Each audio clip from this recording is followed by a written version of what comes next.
que a graça e a paz de Deus, também o amor do Espírito Santo, esteja conosco agora e sempre. Amém.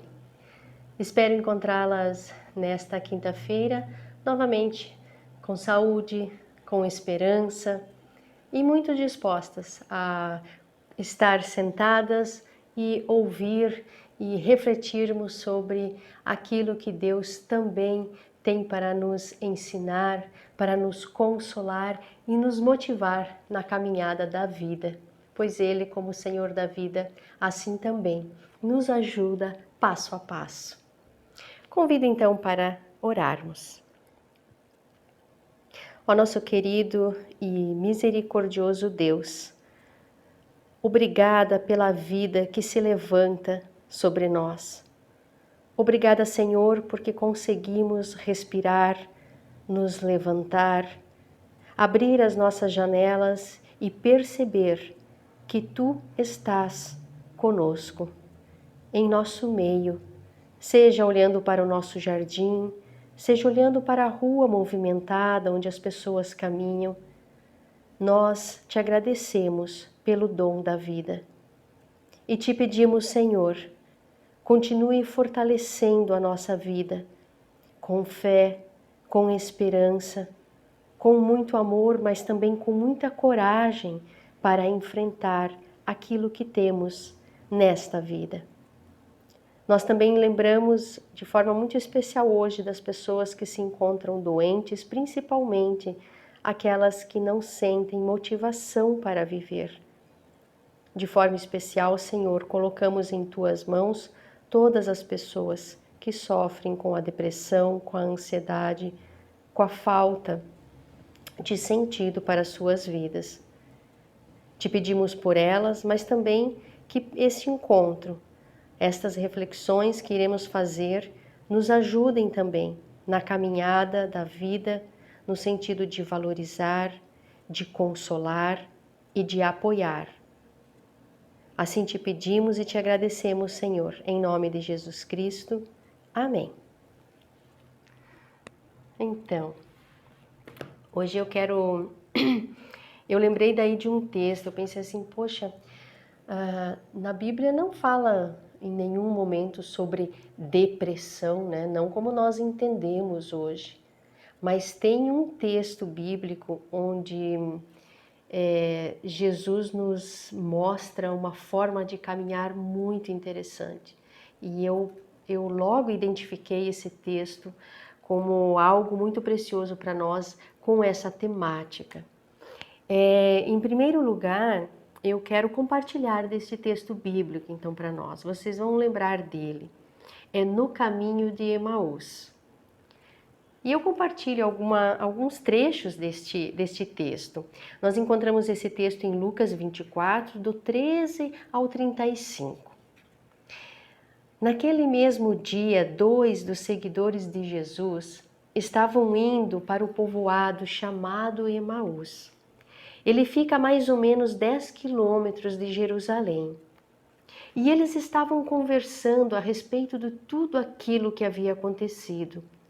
E enquanto conversavam e discutiam, o próprio Jesus chegou e começou a caminhar com eles. Mas alguma coisa não deixou que eles o reconhecessem. Então Jesus perguntou: "O que é que vocês estão conversando pelo caminho?"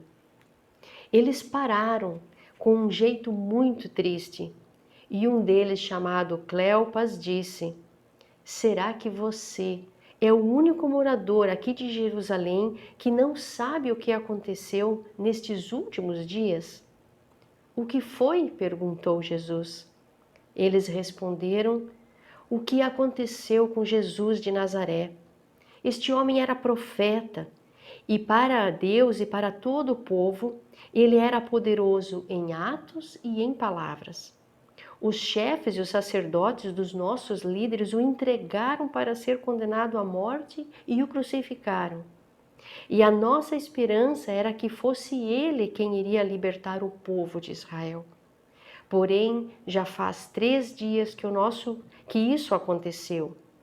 Algumas mulheres do nosso grupo Até nos deixaram espantados, pois foram de madrugada ao túmulo e não encontraram o corpo dele. Voltaram dizendo que viram anjos e que estes afirmaram que ele está vivo. Alguns do nosso grupo foram ao túmulo e viram o que realmente aconteceu, aquilo que as mulheres disseram, mas não viram Jesus. Então Jesus disse: como vocês demoram para entender e para crer em tudo o que os profetas disseram. Pois era preciso que o Messias sofresse e assim recebesse de Deus toda a glória. Jesus começou a explicar todas as passagens das Escrituras Sagradas que falavam sobre ele, indicando os livros de Moisés, os escritos e todos os profetas. Quando chegaram perto do povoado onde eles iam, Jesus fez com que fosse embora para longe, mas eles insistiram para que ele ficasse. Fica conosco, porque a tarde e a noite vai chegando.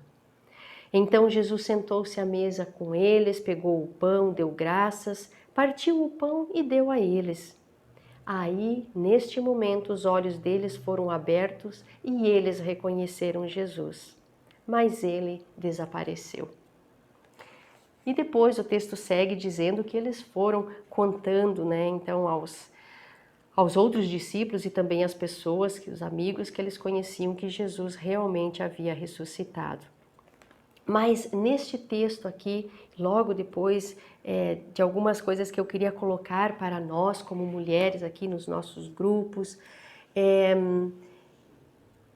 nós vamos novamente retomar esse texto. Ele tem preciosidades muito importantes que nos ajudam, através da maneira como Jesus agiu, de a gente também observar alguns aspectos. Mas em primeiro lugar, eu queria então, falando sobre a depressão agora exatamente, no encontro passado, nós falamos que nós conversamos muito pouco sobre doença mental, sobre como também as nossas emoções, a nossa psique, os nossos afetos ficam fragilizados e de fato ficam doentes.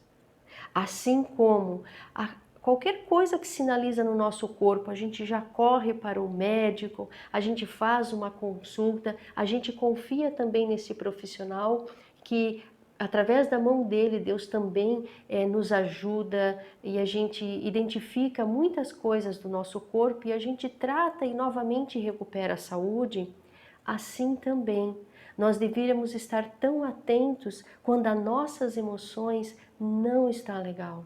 Quando no nosso coração alguma coisa nos diz, não estou bem. Nós também deveríamos correr para um profissional, ir ao encontro de um profissional que cuida da alma. Psique quer dizer alma. Psique, que vem de psicologia, que vem de psiquiatria depois, quer dizer no grego antigo alma. Então existem os cura-d'alma, como a gente dizia antigamente, aquelas pessoas que se ocupam com a questão das emoções, dos nossos afetos, da nossa mente, e ela pode sim ficar doente. E isso não tem a ver com qualquer dominação de espírito mal. Não é isso. É muito importante nós identificarmos, e diferenciarmos depressão de qualquer outro aspecto. Depressão não é falta de fé.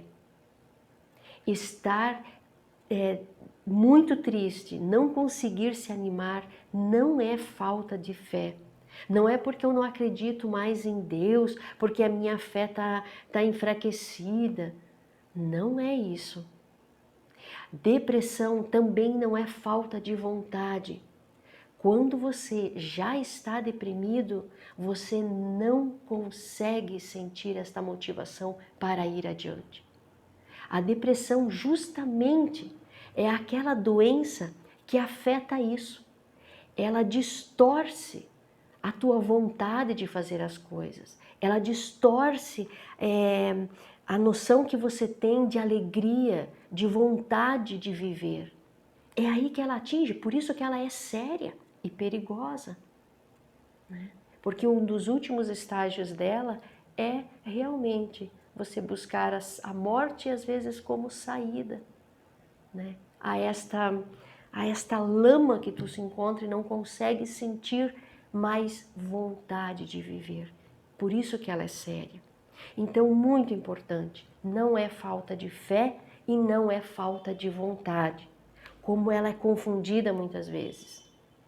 E daí ela vai se agravando cada vez mais. Então nós temos que perceber isso. A depressão, então, é uma doença mental, né? É uma doença do afeto, o coração, as emoções ficam doentes também. Precisamos diferenciar depressão de uma tristeza, né? Às vezes algo nos afeta ou acontece que nos deixa muito triste, né? Mas a tristeza é algo que passa, né? Ela geralmente vem de algo de fora e ela é algo que passa, né? Uma semana, 2 semanas, eu já estou melhor, eu já consegui resolver, eu já consegui falar com alguém, já me animei de novo, né? Então a minha própria mente também sabe lidar com essas tristezas da vida que vão e vêm. Quando você altera a questão do teu apetite, seja para comer muito, seja para comer pouco, quando você altera o teu sono, ou não consegue dormir, ou dorme pouco, ou geralmente no meio da noite você acorda, fica lá umas 2 horas, né, sem conseguir dormir, vai para lá, vai para cá e daí dorme de novo. Então, quando tem essa alteração do apetite, do sono, tanto para mais como para menos, e da tua rotina, quando aquilo que você fazia numa boa antes, conseguia, dava conta, né? Mesmo com às vezes os atropelos, você não consegue mais fazer. Quando isso está começando a ficar um peso demais, essas 3 alterações, presta atenção, algo não está bem aqui. Meu coração pode estar doente. Nesse sentido.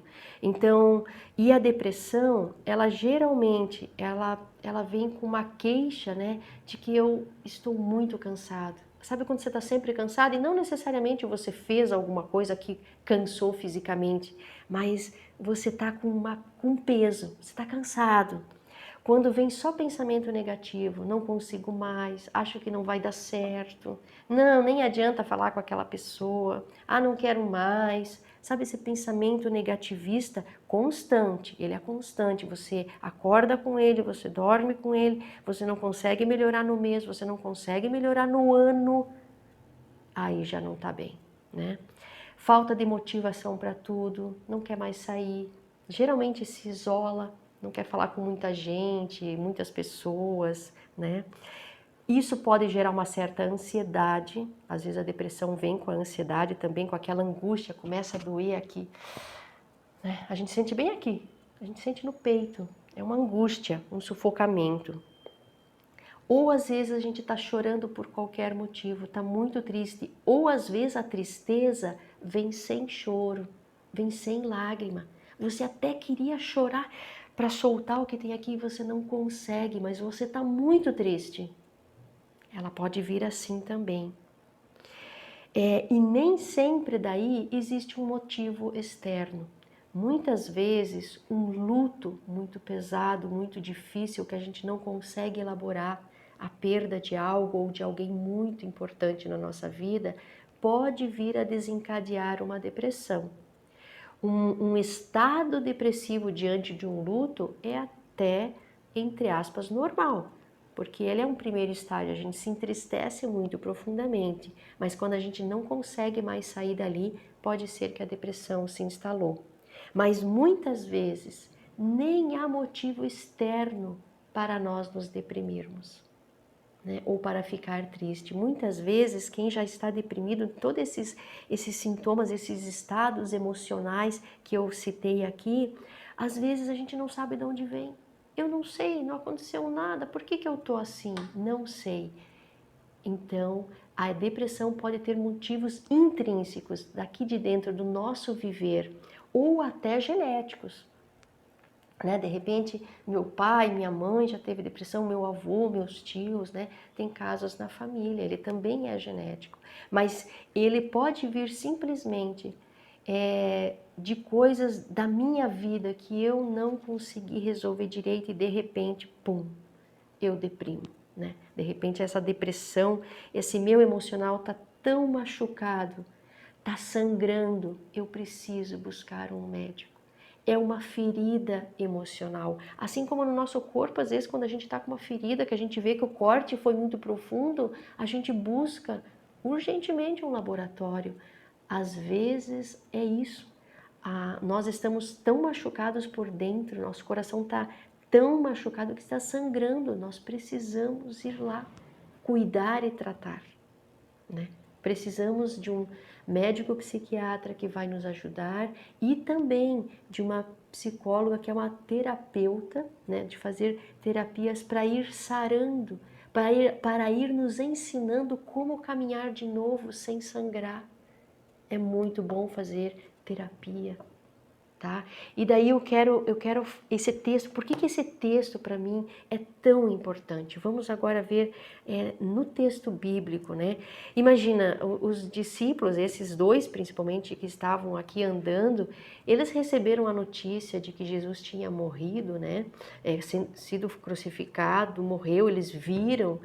E sem falar na perda do amigo, da pessoa, do líder que ele era, líder religioso, espiritual deles, era a morte da esperança que esse povo tinha de sair de muitas situações de opressão que naquela época o povo vivia, né? Então tudo isso deixou eles muito entristecidos, e aqui fala, né, que eles estavam então tinha algo que nem deixou eles reconhecer que era Jesus que caminhava com eles. Gente, a nossa dor pode nos cegar. A dor nos cega. Às vezes estamos... Sabe quando você já tiver dor de barriga? Ou alguma cólica? Tenho certeza que sim, né? Quando a gente está com dor, a gente não fica assim? A gente se encolhe todo, uma dor física. Uma dor emocional também nos fecha, nos cega, porque a gente fica assim, ó, né? Quando a gente tá quando a gente recebe uma notícia ruim, a gente não faz assim, meu Deus do céu, né? Sabe esse movimento assim de, nossa, né? Parece que a gente mesmo quer se proteger, né? Então, a dor emocional também é esse movimento para dentro, porque a gente sabe que tá com dor, né? E a dor pode daí nos cegar. Eles estavam tão entristecidos que nem perceberam que Jesus caminhava com eles. Então a dor nos cega. A depressão é a típica doença que nós precisamos de alguém para nos ajudar a buscar ajuda.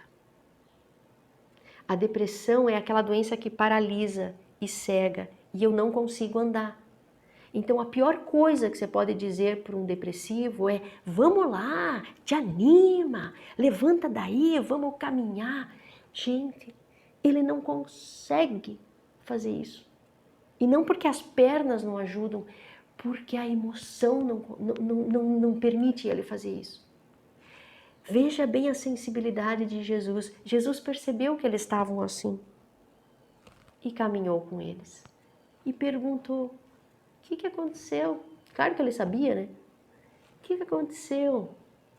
Né? E eles, mas você não sabe, nós estamos assim, e foram chorando e lamentando e falando tudo da tristeza deles. É assim também.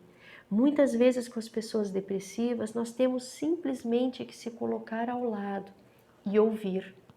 De fato ouvir. Falar menos de tu tem que te animar, tu não precisa falar isso. Mas ouvir a dor dela, que não é nem sempre fácil. Para quem acompanha, né, não é fácil, mas nós temos que nos colocar ao lado e ouvir a sua queixa, a sua lamúria e ir caminhando com elas até a ajuda, porque sozinha elas não vão, elas não conseguem. Elas talvez demoram muito, elas vão adiando, quem sabe amanhã eu fico melhor, porque elas estão tão já tomadas por essa tristeza que sozinhas elas não conseguem. E como eu digo, não é falta de fé e não é falta de vontade. É nós que temos que chegar e orar com elas. Às vezes nós é que temos que juntar as nossas mãos, as mãos delas, as nossas, e fazer uma oração, porque elas não conseguem. E não é porque a fé delas está morta, não é isso. A doença tomou conta. Então não é a fé que está fragilizada, é a doença que está muito forte. Isso a gente tem que ver. E às vezes é nós que temos que levar elas junto. Fala assim, eu conheço uma pessoa, uma médica, uma psicóloga, um psiquiatra muito bom. Eu vou com você, posso ir com você? Né? Aí você vai junto, assim como Jesus foi com eles. E olha que Jesus daí depois foi falando tudo, resgatando sobre as leis, os profetas, falando sobre a vinda do Messias. E ele teve toda essa paciência de ir falando e conversando. E mesmo assim eles não reconheceram. Às vezes a gente fala para a pessoa deprimida, conversa com ela, elas nem sempre reconhecem. Por isso que elas precisam que a gente as leve e as conduza até o tratamento.